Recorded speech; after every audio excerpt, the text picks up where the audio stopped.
We continue our reading of Lest We Forget, a daily devotional by author George R. Knight.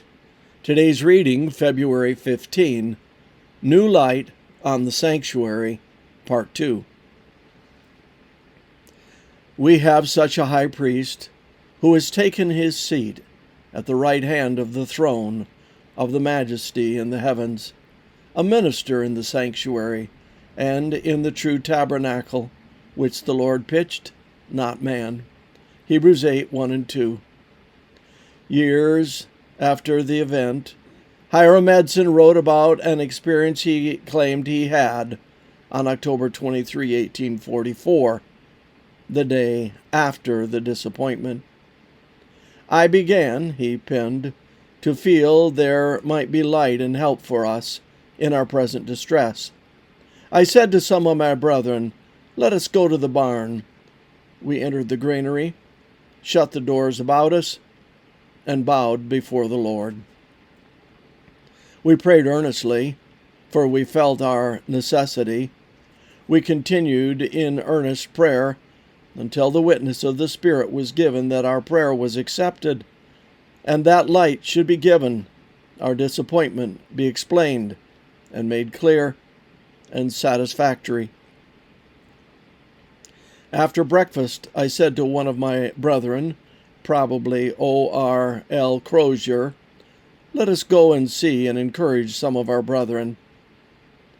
We started, and while passing through a large field, I was stopped about midway of the field.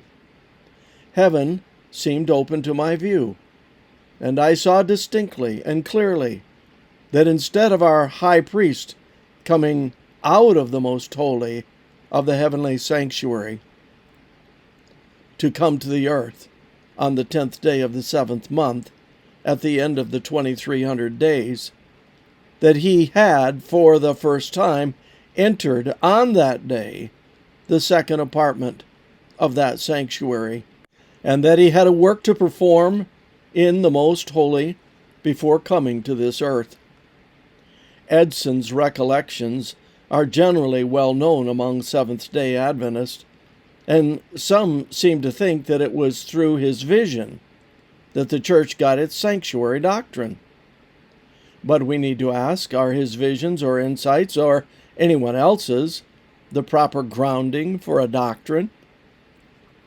Again, what if Adventism never had a report of Edson's experience? Would it make a difference? Not at all. Hiram goes on to state that Crozier, who was living with him part of the time, and Dr. F.B. Hahn studied the topic of the sanctuary with him from the Bible. Crozier did an in-depth study which Edson and Hahn agreed to finance for publication. Here is the important point.